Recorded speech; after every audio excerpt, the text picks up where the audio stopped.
Ryan Juanita here with Digital Trends, and we are looking at the Sennheiser Ambeo Soundbar. Now, this thing is kind of a big deal. We've been waiting for it for almost 2 years. It's been the talk of CES, and that's because this thing does incredible Atmos virtualization. But not only that, it does great 5.1 virtualization. It's amazing for music. Yes, it's massive, but it does things that almost no other soundbar we've ever heard can do, and it does them very well. It also costs $2,500. So the question is it worth your cash? Now, before I get into the specifics of the soundbar, I do have to get something out of the way right up front, and it's the one thing that's keeping me from outright recommending this even at its $2,500 price point, and that is some latency when it comes to directly sourcing audio from your TV.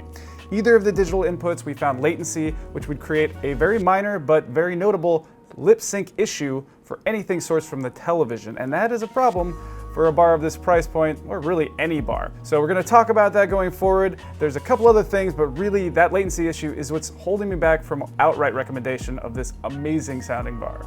Now, there is some reason for that size, and it may be inconvenient, but it's also important because along with 1-inch aluminum dome tweeters, this thing has full-size drivers, including 3.5-inch drivers and 4-inch woofers. Now, this allows it to not only create real, detailed, authentic Sennheiser sound, but it also allows this system to pretty much go without a subwoofer unless you really need that very, very low-end cinematic rumble. You can add a subwoofer if you want, but for most listeners, you can use this thing without a subwoofer and still get plenty of that punch. So before we get to the ports at the back, which there are many, we need to talk about again and over again how big this thing is.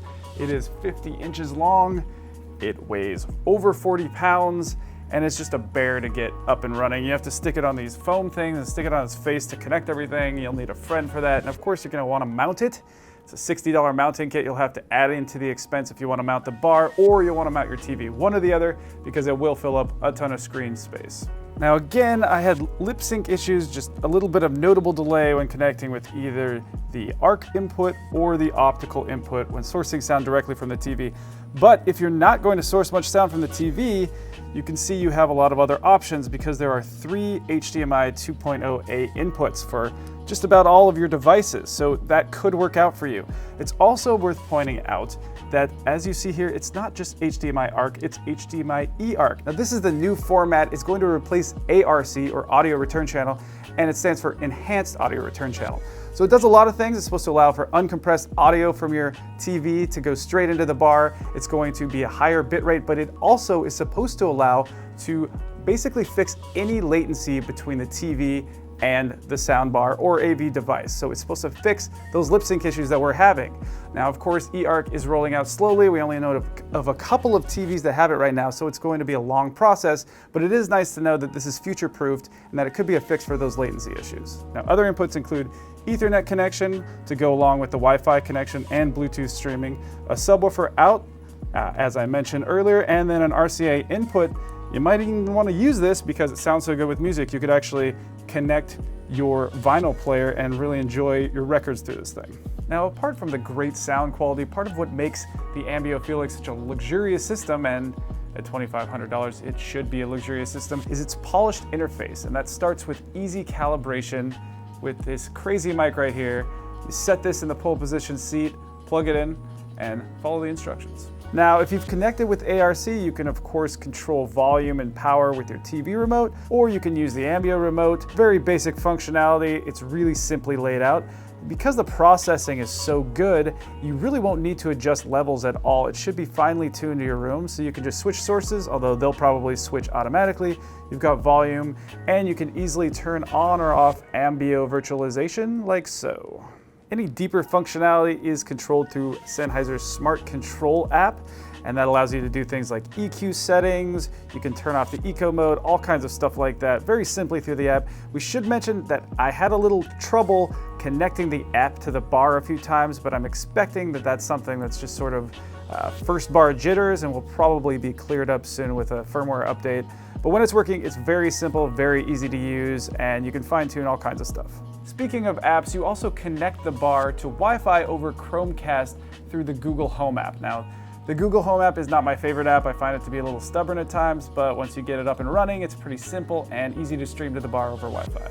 So the first thing, of course, I want to talk about is the Atmos virtualization, and this bar is really second to none when it comes to that. In fact, it competes very well and even beats bars with discrete Atmos surround sound speakers behind you, and that's because its calibration and its processing is so good that it's able to really immerse you in sound. It did that even in a room. My room at home actually has the right side is longer than the left when it comes to these side firing drivers. Didn't matter because the processing was able to make it all sound like it was right next to you. Now, of course, the sweet spot is going to be a lot better than if you get outside of that area where the virtualization is sort of pointed towards, but that's true with regular discrete systems as well. And just everything I listen to, really immersive sound. It sounds great as it's coming down from you, like raindrops coming from above, effects flooding around. It actually gets all the way around the back of your head. So really impressive when it comes to that virtualization. And that's not all it does. It also does well with 5.1 sound. It doesn't get quite the same immersion as a Dolby Atmos or DTSX source, but it still does quite well with 5.1. And perhaps most importantly for audiophiles, it also does extremely well with music. And that's something we don't see a lot in a lot of those Atmos bars. They're really cinema first and music sometimes a far second, but not with the Ambeo bar. It sounds incredible with music, and it even sounds good with the Ambeo virtualization on. It actually does a very nice job of just placing instruments in the mix without creating sort of an odd, weird surround sound effect to it. So really great for all of your sources, and especially Atmos. Of course, in some ways, the Ambeo's incredible performance makes it all the more frustrating that it had those sync issues with 3 different TV models when sourcing sound directly from the TV. Still, if you're using primarily outboard devices, the Ambeo still might be worth consideration. Even at its $2,500 price point, the Ambeo lets you know it's worth its luxury price when it comes to both its interface and its performance, standing as one of the best soundbars I've ever heard. Thanks so much for watching this video, you guys. If you like what you've seen, please give me a thumbs up.